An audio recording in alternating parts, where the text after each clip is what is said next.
يا أيها الذين آمنوا لا يحل لكم أن ترثوا النساء كرها ولا تعضلوهن لتذهبوا ببعض ما آتيتموهن إلا أن يأتين بفاحشة مبينة وعاشروهن بالمعروف فإن كرهتموهن فعسى أن تكرهوا شيئا ويجعل الله فيه خيرا كثيرا وإن أردتم استبدال زوج مكان زوج وآتيتم إحداهن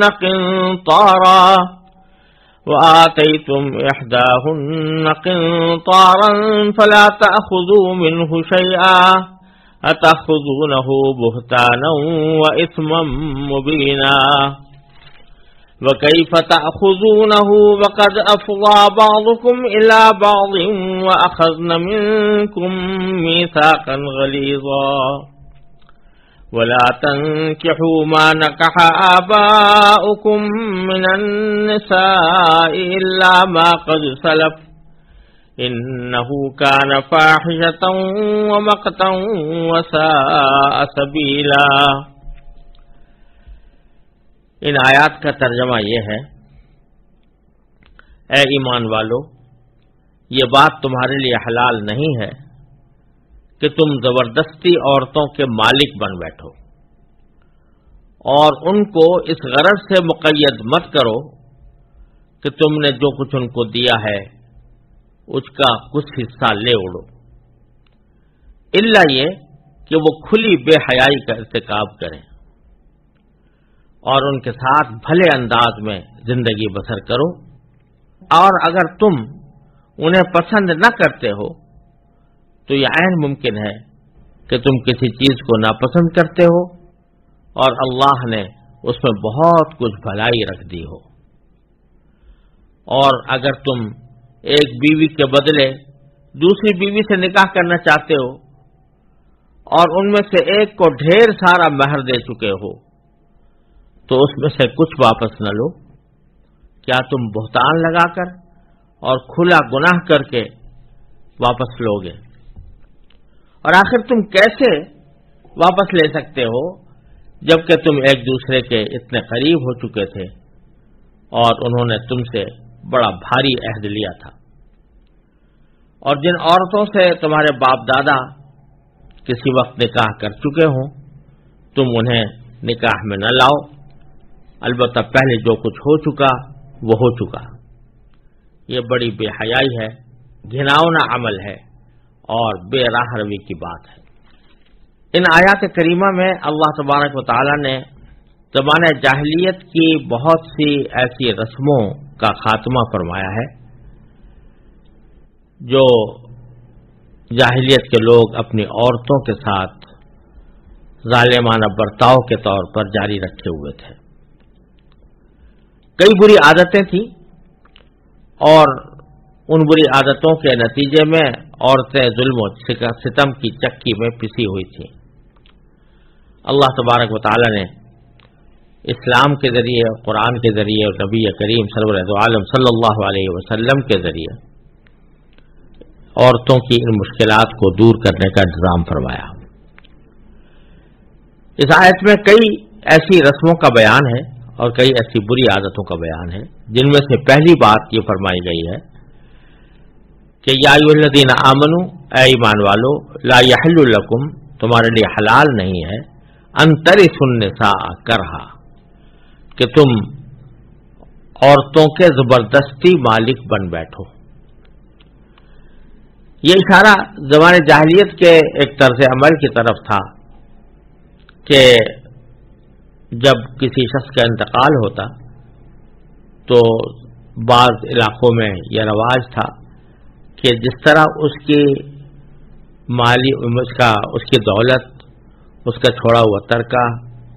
اس کا مال و اسباب یہ میراث سمجھا جاتا تھا، اسی طرح جو عورتیں اس نے چھوڑی ہیں یعنی بیویاں، ان بیویوں کو بھی میراث کا حصہ سمجھا جاتا تھا۔ اور جیسا میں نے پہلے عرض کیا ہے، وہ اس زمانے میں لڑکیوں کو یا دوسرے وارثوں کو حصے دینے کا تو رواج تھا ہی نہیں. عام طور سے جو بیٹا سب سے بڑا ہوتا تھا، زیادہ قوی اور طاقتور ہوتا تھا، وہی ساری میراث پر قابض ہو جایا کرتا تھا. تو اس میراث میں جس طرح مال و دولت داخل تھے، زمین جائیداد داخل تھی، روپیہ پیسہ داخل تھا، اسی طرح عورتیں بھی. لہذا جو مرنے والے کی بیوی ہے وہ اس کے بڑی اولاد کے تصرف میں اس معنی میں آ جاتی تھی کہ وہ اس کا مالک اس طرح بن گیا کہ وہ کوئی کام اس کی مرضی کے بغیر نہیں کر سکتی. اول تو بعض اوقات اس کو کسی اور کے ساتھ نکاح کرنے سے روکا جاتا تھا، یا اگر کرنا پڑے تو جس سے چاہا وارث نے اس کا نکاح کرا دیا. اور بعض اوقات اس سے بھی زیادہ گھناؤنی صورت یہ تھی کہ خود وہ بیٹا اس سے نکاح کر لیتا تھا. یعنی باپ کی اگر کوئی بیوی ہے جس کے وطن سے وہ پیدا نہیں ہوا، یعنی وہ اس کی براہ راست ماں نہیں ہے، سگی ماں نہیں ہے، لیکن باپ کی بیوی ہے، کسی اور اولاد کو چاہے اس نے جنم دیا ہو یا نہ دیا ہو، باپ کی بیوی ہے، اس کی اپنی ماں نہیں ہے، تو وہ اس کو بھی اپنے نکاح میں لانے کا اس کو حق ہوتا تھا. اگر چاہتا تو نکاح میں لے آتا تھا. یہاں تک یہ بات آگے بڑھی ہوئی تھی کہ عورتوں کا مالک سمجھ لیتے تھے وارث لوگ. اللہ تبارک و تعالیٰ فرماتے ہیں کہ کسی طرح بھی تمہارے لیے حلال نہیں ہے کہ عورتوں کے وارث بن بیٹھو یا عورتوں کے مالک بن بیٹھو. عورتیں کوئی بھیڑ بکری نہیں ہے، کوئی ویسے ہی ساز و سامان نہیں ہے کہ اس کے تم مالک بن بیٹھو. تمہارا اس پر کوئی اختیار نہیں ہے. وہ آزاد ہیں اور اپنے مستقبل کا فیصلہ کرنے میں بھی آزاد ہیں، اور ان پر تمہارا کوئی زور نہیں چل سکتا. ایک غلط بات تو یہ تھی جس کا اللہ تعالیٰ نے اس آیت کے ذریعے قلعہ فرمایا. دوسری ایک بری بات یہ ہوتی تھی کہ بعض اوقات لوگ ان بیویوں کو جو ان کے والد نے چھوڑی ہیں ان کو یا خود اپنی بیویوں کو گھر سے باہر جانے نہیں دیتے تھے، گھر میں مقید رکھتے تھے. پہلی صورت میں جبکہ وہ عورتیں اپنے مورث کی بیویاں ہوں، باپ کی بیویاں مثلا، ان کو تنگ کرنے کا مقصد یہ تھا، باہر جانے سے روکنے کا مقصد یہ تھا کہ وہ جب آخر میں عاجز آ جائیں اور یہ سمجھیں کہ ہمارے لیے کوئی اور راستہ نہیں ہے تو کچھ پیسے دلا کر اپنی رہائی حاصل کریں. تو مقصد یہ تھا کہ ان کے پیسے اس سے اینٹھے جائیں کہ وہ مجبور ہو جائیں پیسے دینے پر، تاکہ اس تنگ زندگی سے نجات حاصل کر سکیں. اور اگر اپنی بیوی ہے تو بعض اوقات لوگ ایسا کرتے تھے کہ بیوی سے دل تو مل نہیں رہا اور وہ پسند بھی نہیں آ رہی، اس کے ساتھ زندگی گزارنا خود ناپسند ہے، ناگوار ہے، چاہتے ہیں کہ کسی طرح اس سے جان چھوٹے. لیکن ساتھ ہی خیال یہ ہے کہ اگر ہم اس کو طلاق دیں گے تو اس کو مہر دینا پڑے گا، لہذا کوئی ایسا طریقہ اختیار کریں کہ جس کے نتیجے میں یہ عورتیں خود اپنے مہر سے دستبردار ہو جائیں اور خود کہہ دیں کہ جی ہمیں مہر نہیں چاہیے لیکن ہمیں آزاد کر دو. اس غرض کے لیے ان کو تنگ کیا جاتا تھا، ان کو باہر نکلنے سے روکا جاتا تھا، یا اور طرح طرح سے ان کو دشواریوں کا سامنا کرنا پڑتا تھا، تاکہ بالآخر تنگ آ کر وہ خود یہ کہہ بیٹھے کہ بھائی مجھے تو تمہارے ساتھ گزارا نہیں ہو سکتا، اب آپ مجھے آزاد کر دیں اور اس کے لیے میں اس بات پر بھی تیار ہوں کہ جو کچھ مہر آپ نے مجھے دیا تھا وہ واپس کر دوں، یا اگر نہیں دیا تو اس کو معاف کر دوں. یہ کام کیا جاتا تھا عورتوں کے ساتھ. اور افسوس یہ ہے کہ یہ زمانے جاہلیت میں تو ایسا ہوتا ہی تھا، لیکن خود ہمارے زمانے کے اندر بھی اس کی مثالیں موجود ہیں، یہ اب تک چلی آتی ہے کہ لوگ اصل میں تو خود چاہتے ہیں کہ نکاح کا رشتہ ختم ہو، لیکن مہر سے جان چھڑانے کے لیے عورت کو تکلیف دیتے ہیں، اس کے لیے تکلیف کا سبب بن کر اس کو اس بات پر مجبور کرتے ہیں کہ وہ مہر کو معاف کرتے ہیں. قرآن کریم اس کو بہت سختی سے منع کر رہا ہے کہ ایسا کرنا کسی طرح بھی جائز نہیں ہے. یہ ہمارے معاشرے کے اندر ایک غلط فہمی پائی جاتی ہے کہ اگر کوئی عورت اپنے شوہر سے طلاق حاصل کرنا چاہتی ہے یا نکاح کو ختم کرنا چاہتی ہے تو وہ اپنی مہر کی پیشکش کر دے کہ میں مہر معاف کرتی ہوں، یا کوئی اور مالی پیشکش کر دے کہ میں اتنے پیسے دینے کو تیار ہوں، لیکن مجھے اپنی نکاح سے خارج کر دو، مجھے آزاد کر دو۔ لوگ یہ سمجھتے ہیں کہ یہ جس طرح عورت کو حق ہے کہ وہ یہ مطالبہ کر سکے، اسی طرح شوہر کو بھی یہ حق ہے کہ وہ جب بھی یہ مطالبہ ہو تو وہ فوراً اس سے پیسے لینے کو تیار ہو جائے اور مہر واپس لینے کو تیار ہو جائے اور اس کو اوپر کوئی مالی ذمہ داری ڈالنے کو تیار ہو جائے۔ یہ خیال بالکل غلط ہے قرآن کریم کی روشنی میں۔ مرد کے لیے عورت سے اس کو طلاق یا نکاح کے فسخ کرنے کے مقابلے میں کوئی معاوضہ وصول کرنا صرف اسی وقت جائز ہوتا ہے جبکہ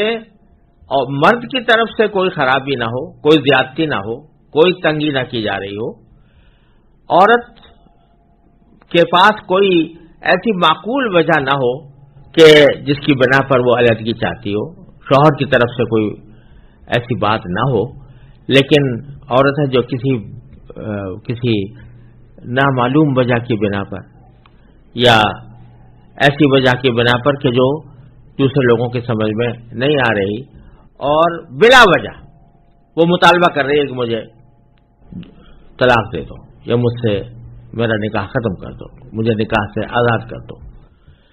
یہ مطالبہ بغیر کسی معقول وجہ کے ہو رہا ہے، اس وقت شوہر کے لیے جائز ہے۔ اس وقت اگر وہ پیشکش کر رہی ہے کہ میں اپنا مہر معاف کرتی ہوں تو بے شک شوہر کے لیے جائز ہے کہ اس کو قبول کر لے، لیکن جہاں اس کی طرف سے کوئی غلطی نہیں ہے اور غلطی بلکہ شوہر کی طرف سے ہے کہ وہ تنگ کر رہا ہے بیوی کو اور اس کی طرف سے کوئی خرابی پائی جاتی ہے جس کی وجہ سے بیوی مجبور ہو رہی ہے کہ اس سے آزادی حاصل کرے، اس صورت میں چاہے وہ پیشکش بھی کر رہی ہو، عورت پیشکش بھی کر رہی ہو، چاہے خوش دلی سے کر رہی ہو، تب بھی شوہر کے لیے جائز نہیں ہے کہ وہ کوئی مہر واپس لے، کیونکہ غلطی بیوی کی نہیں ہے، خود اس کی ہے۔ تو اللہ تبارک و تعالیٰ یہاں اس آیت کریمہ میں فرما رہے ہیں کہ وَلَا تَعْضُلُوهُنَّ، تم ان کو مقید نہ رکھو۔ عضل کے معنی مقید رکھنے کے آتے ہیں، روکنے کے آتے ہیں، منع کرنے کے آتے ہیں، اور بعض اوقات تنگ کرنے کے معنی میں بھی آتے ہیں۔ تو دونوں معنی یہاں پر موجود ہو سکتے ہیں، ان کو تنگ نہ کرو، ان کو مقید نہ رکھو، اور مقید رکھنے کی وجہ کیا ہو کہ لِتَذْهَبُوا بِبَعْضِ مَا آتَيْتُمُوهُنَّ، کہ تم لے اڑو اس مال کا کچھ حصہ جو تم نے ان کو دیا ہے، مہر کے طور پر جو دیا ہے یا شادی کی بیاہ کے موقع پر جو تحفے دیے جاتے ہیں تو وہ دیے ہیں، ان کو واپس لینے کی خاطر تم اس کو تنگ کر رہے ہو تاکہ وہ خود اس کی پیشکش کر کے تم سے راہی حاصل کر لے، یہ تمہارے لیے ہرگز جائز نہیں۔ البتہ ایک استثناء اللہ تعالیٰ نے فرمایا الا ان یاتین بفاحشۃ مبینہ، الا یہ کہ وہ عورتیں کھلی بے حیائی کا ارتکاب کریں، یعنی کوئی بے حیائی کا کام کیا، کھلی بے حیائی کا ارتکاب کیا، معاذ اللہ اس بدکاری میں مبتلا ہو گئی عورت۔ اب جو عورت بدکاری میں مبتلا ہے اس کو شوہر اپنے پاس نہیں رکھنا چاہتا اور وہ چاہے تو طلاق بھی دے سکتا ہے، لیکن اس صورت میں اگر بیوی پیشکش کرے کہ معاف کرتی ہوں اور مجھے تم اپنے نکاح سے آزاد کر دو تو اس صورت میں مہر واپس لے سکتے ہو۔ یا بے حیائی کی تفسیر میں بعض حضرات نے یہ بھی داخل کیا ہے کہ وہ بہت بد زبان ہو، بد زبانی کرتی ہو، تو اس صورت میں بھی گویا غلطی اس کی طرف سے ہے، جو نکاح کا رشتہ ٹوٹ رہا ہے وہ اس کی طرف سے ٹوٹ رہا ہے، اس کی کسی غلطی کی بنا پر ٹوٹ رہا ہے۔ اس وجہ سے اگر وہ کوئی پیشکش کرتی ہے تو شوہر کے لیے وہ لینے کی گنجائش ہے۔ الا ان یاتین بفاحشۃ مبینہ کا یہی مطلب ہے۔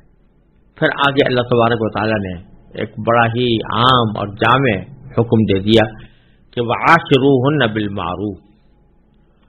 اور ان خواتین کے ساتھ بھلے انداز میں زندگی بسر کرو، ان کے ساتھ تمہارا رویہ خوش اخلاقی کا ہونا چاہیے، تمہارا رویہ محبت کا ہونا چاہیے، تمہارا رویہ ایسا ہونا چاہیے کہ جو خوشگوار ازدواج زندگی کا باعث بن سکے۔ اور اس آیت کریمہ نے جو اجمالی طور پر جامعیت کے ساتھ جو حکم دیا ہے، اس کی کچھ تفصیلات نبی کریم سرورت عالم صلی اللہ علیہ وسلم نے احادیث میں بیان فرمائی ہے۔ یہاں تک کہ خطبہ حجۃ الوداع کے اندر بھی نبی کریم صلی اللہ علیہ وسلم نے مردوں کو متنبہ فرمایا کہ وہ اپنی خواتین کا خاص خیال رکھیں اور اپنی بیویوں کے ساتھ حسن سلوک کریں، اور یہ بھی فرمایا کہ خیرکم خیرکم لأہلہ وانا خیرکم لأہلی، او کما قال صلی اللہ علیہ وسلم۔ تم میں سے بہترین لوگ وہ ہیں جو اپنی بیویوں کے حق میں بہتر ہوں، یعنی ان کے ساتھ اچھی طرح پیش آنے والے ہوں، وہ سب سے بہتر ہے۔ وانا خیرکم لأہلی، اور میں اپنے گھر والوں کے ساتھ اچھا برتاؤ کرنے والا، تم میں سب سے زیادہ اچھا برتاؤ کرنے والا ہوں۔ اور یہ بھی فرمایا کہ استوصوا بالنساء خیرا، عورتوں کے بارے میں میری بھلائی کی وصیت قبول کر لو، یعنی میں نصیحت کرتا ہوں کہ ان کے ساتھ بھلائی کا معاملہ کرو۔ اور نبی کریم صلی اللہ علیہ وسلم نے یہ بھی فرمایا کہ بیوی کے ساتھ حسن سلوک کرنا یہ بھی ایک صدقہ کے حکم میں ہے، یعنی ثواب ہے۔ حدیث کے الفاظ یہ ہیں کہ تم اگر کوئی لقمہ اپنے بیوی کے منہ میں لے جاتے ہو، منہ کی طرف لے جاتے ہو، تو وہ بھی تمہارے لیے صدقے کا ثواب رکھتا ہے۔ تو اس لیے یہ نہ سمجھنا چاہیے کہ میاں بیوی کے جو تعلقات اور ان کی جو باہمی ازدواجی زندگی ہے یہ کوئی خالص دنیاوی کام ہے اور اس کا اسلام سے اور دین سے کوئی تعلق نہیں۔ یہ دین کا ایک بہت اہم شعبہ ہے کہ آدمی کا برتاؤ اپنے گھر والوں کے ساتھ اچھا برتاؤ ہو، اسی کی تاکید فرمائی جا رہی ہے کہ وعاشروہن بالمعروف، ان کے ساتھ بھلے انداز میں زندگی بسر کرو۔ اب ایک عجیب نقطہ نبی اللہ تبارک و تعالی نے یہاں پر یہ بیان فرمایا کہ بعض اوقات عورتوں کے ساتھ حسن سلوک اور حسن اخلاق کا برتاؤ کرنے میں ایک چیز رکاوٹ یہ بنتی ہے کہ کسی وجہ سے نکاح تو کر لیا ہے کسی عورت سے، لیکن نکاح کے بعد دل اس سے نہیں مل رہا، پسند نہیں آ رہی۔ ماں باپ نے کر دی تھی، شادی کر دی تھی، کر لی اس وقت، لیکن اب اس کی شکل و صورت اچھی نہیں لگ رہی، یا اس کی بعض ادائیں، بعض اس کے طرز عمل اپنے آپ کو بھا نہیں رہے، تو چونکہ پسند نہیں آ رہی تو اس واسطے اس کے ساتھ زیادہ ربط ضبط بھی نہیں ہے، اس کے ساتھ حسن سلوک کا برتاؤ بھی نہیں ہے، اور ایسی زندگی گزر رہی ہے کہ جس میں جو میاں بیوی کے درمیان محبت کا اور پیار کا جو تعلق ہونا چاہیے وہ اس درجے کا نہیں ہے، وہ اس لیے ہے کہ پسند نہیں ہے۔ تو اللہ تبارک و تعالیٰ نے ایک اصول تو یہاں پر یہ بیان فرما دیا کہ ٹھیک ہے، اگر تمہیں اس کی کوئی بات پسند نہیں آ رہی تو یہ تمہاری اپنی سوچ ہے، لیکن بسا اوقات ایسا بھی ہوتا ہے کہ ایک چیز کو تم ناپسند کرتے ہو لیکن اللہ تبارک و تعالیٰ نے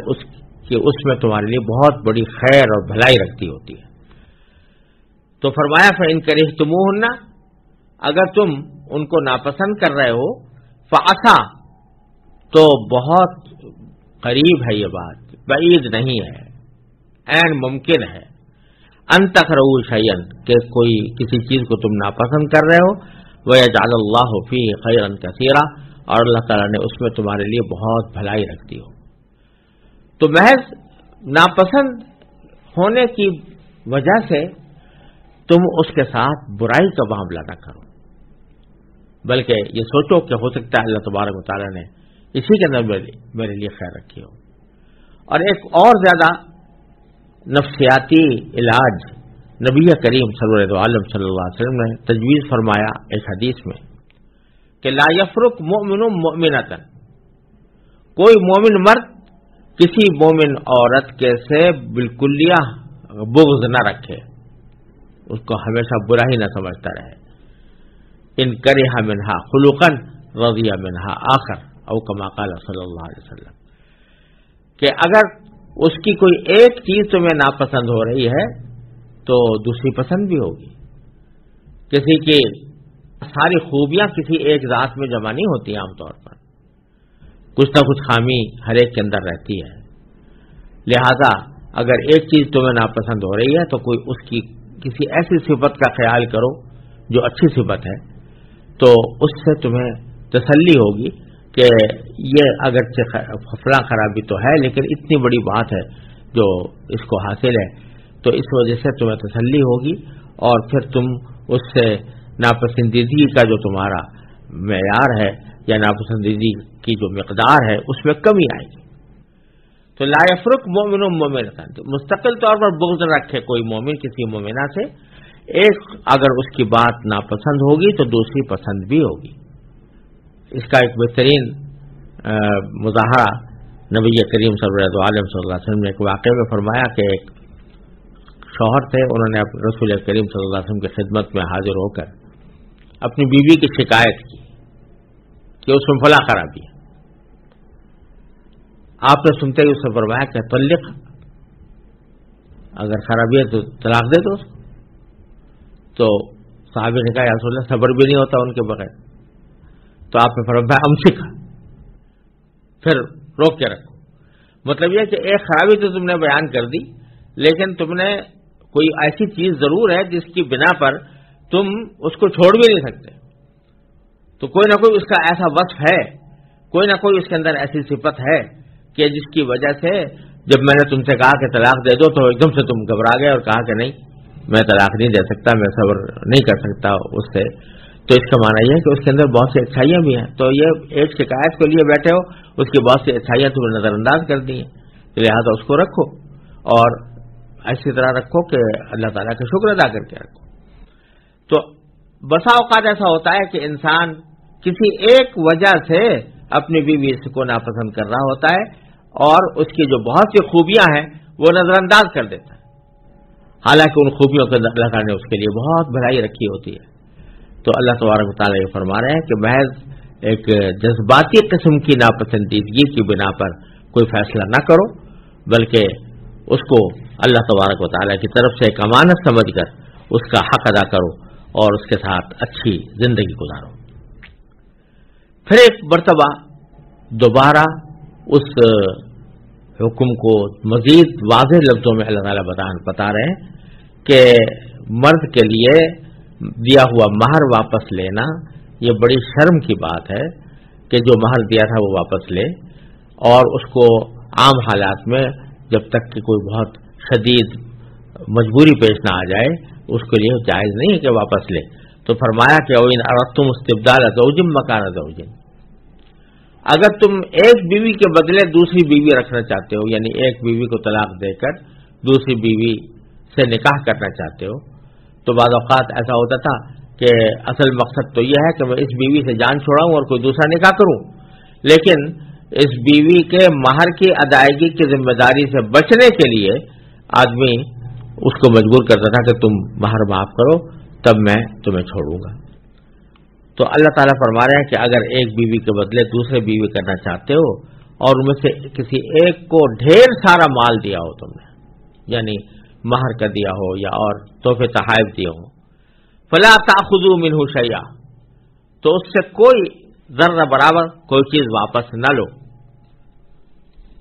اور فرمایا کہ اتأخذونہ بہتانا،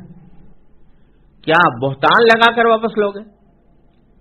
یہ بہتان لگا کر واپس لینے کا مطلب یہ ہے کہ پیچھے ابھی پچھلی آیت میں گزرا تھا کہ کسی شخص کے لیے اپنا مہر واپس لینا، اپنا دیا ہوا مہر واپس لینا جائز صرف اس صورت میں ہوتا ہے جبکہ عورت نے کسی کھلی بے حیائی کا ارتکاب کیا ہو، تب واپس لے سکتا ہے. تو اب اگر تم اس وقت واپس لے رہے ہو تو عملاً گویا یہ دعویٰ کر رہے ہو کہ میری بیوی نے بے حیائی کا ارتکاب کیا اس لیے میں واپس لے رہا ہوں. تو یہ ایک بہتان ہے جو اس پر لگا رہے ہو. اتأخذونہ بہتانا واسما مبینا، اور ایک بہت بڑا کھلا گناہ کر کے تم واپس لو گے. تو اس میں واضح الفاظ میں اللہ تعالیٰ نے بتا دیا کہ ایسے جب تک کہ بیوی کی طرف سے بہت کوئی پریشان کن اور مجبوری کی صورت پیدا نہ ہو کہ مرد نے سارے حقوق بیوی کے ادا کیے ہوئے ہیں اور بیوی بلا وجہ طلاق لے رہی ہے، اس کے علاوہ کسی صورت میں بھی شوہر کے لیے جائز نہیں ہے کہ اپنا دیا ہوا مہر واپس لے، بلکہ یہ اسم مبینہ فرمایا، یہ کھلا ہوا گناہ ہے ایسا کرنا۔ اور پھر آگے بڑی عجیب بات ارشاد فرمائی کہ وَكَيْفَ تَأْخُذُونَهُ وَقَدْ أَفْضَىٰ بَعْضُكُمْ إِلَىٰ بَعْضٍ، تم کیسے واپس لے لوگے اپنا دیا ہوا مہر یا اپنے دیے ہوئے تحائف،